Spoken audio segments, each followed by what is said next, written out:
सोमवार के दिन को शिव जी का दिन माना जाता है। इस दिन व्रत रखा जाता है।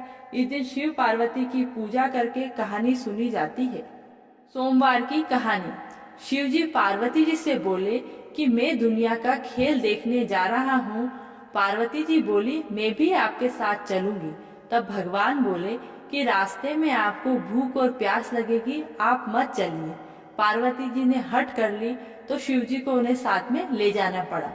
शिव जी और पार्वती जी नंदी पर बैठकर बाजार में से निकल रहे थे तो सब लोग देखकर हंसने लगे। देखो जोगी बंजारा है, बेचारे नंदी पर कितना बोझ डाल दिया और साथ में अपनी औरत को भी बिठा लिया। थोड़ी देर में शिव जी नीचे उतर गए और पार्वती जी को नंदी पर बैठा दिया। फिर से लोग हंसने लगे कि देखो औरत को नंदी पर बिठा दिया और आदमी बेचारा पैर पैर चल रहा है। फिर पार्वती जी नीचे उतर गई और भगवान नंदी पर बैठ गए। फिर से लोग हंसने लगे, देखो जोगी बंजारा है पर खुद को तो नंदी पर बैठा रखा है और औरत को पैर पैर चला रहा है। वह बहुत देर तक पीछे पीछे चलती रही। तब शिवजी बोले कि देख पार्वती, दुनिया की रीत नंदी पर बैठने नहीं देते और पैदल चलने नहीं देते। थोड़ी ही आगे चलने पर पार्वती जी बोली मुझे तो प्यास लग रही है। तो भगवान जी बोले मैंने आपको पहले ही मना किया था। पार्वती जी वहीं बैठ गई और बोली मुझे तो पानी लाकर दीजिए। तब शिव जी ने अपनी लटें खोलकर गंगा बहा दी। शिव जी, नंदी और पार्वती जी ने पानी पिया और वो आगे की ओर चले। थोड़ी दूर और चलने पर पार्वती जी बोली भगवान मुझे बहुत भूख लगी है। भगवान बोले पार्वती जी इसीलिए मैंने आपको हमारे साथ आने को मना किया था, पर आप नहीं मानी। पार्वती जी रास्ते में ही बैठ गई।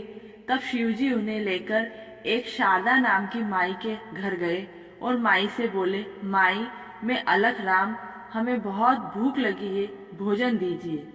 तब वह शारदा नामक माई बोली मेरे घर में बहुत खाने वाले हैं, आपके लिए कहाँ से लेकर आऊं। शिव जी पार्वती जी को लेकर आगे बढ़े। आगे चलकर राधा नाम की एक बूढ़ी माई का घर था। वह शिव जी की बहुत बड़ी भक्त थी। वह हर सोमवार का व्रत करती, विधि विधान से पूजा करती थी। तब शिव जी ने वहां जाकर बोला माई मैं अलख राम, मुझे बहुत भूख लगी है, कुछ खाने को दीजिए। तो माई बोली आओ महाराज, बैठो महाराज। और माई रसोई की सामग्री लेने बाहर जाने लगी क्योंकि माई के घर में कुछ नहीं था। भगवान जी बोले माई आपके घर में भंडार भरा है। जब राधा माई ने देखा तो उनका घर सामान से भरा हुआ था। तब राधा माई ने भोजन परोसा। शिव जी बोले 3 थाली और परोसो। तब राधा माई बोली 3 किसके लिए परोसूं महाराज, कौन जीमेगा। तब शिव जी बोले कि एक आप और आपका बेटा और बहू। तब माई बोली कि मेरे तो बेटे बहू है ही नहीं। शिव जी बोले पीछे मुड़कर देख माई। तब उसने पीछे मुड़कर देखा तो एक नए परने बेटा बहू सामने खड़े हुए थे। अब सब लोगों ने साथ में भोजन किया और शिव जी और पार्वती जी अब वहां से जाने लगे।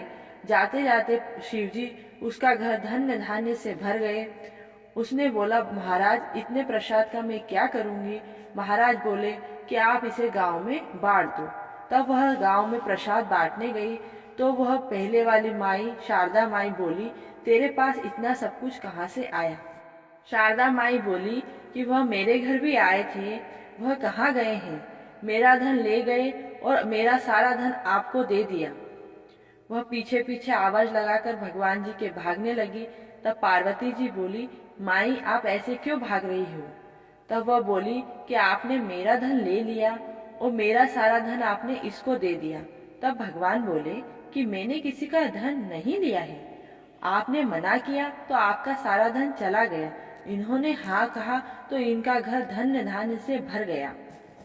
शारदा माई बोली भगवान मैं आपको पहचान नहीं पाई, मुझसे बहुत बड़ी गलती हो गई, आप मुझे माफ कर दीजिए, पर अब मेरे घर में कुछ भी नहीं बचा है। तो भगवान जी बोले मैं आप दोनों को आधा आधा धन बांट देता हूँ। हे भगवान, जैसे आपने राधा माई का घर धन्य धान्य से भर दिया और उसकी सब इच्छाएं पूरी करी, वैसे ही सबकी सब मनोकामनाएं पूरी कीजिए। केतारे सुनतारे हुकारा भरतारे। ओम।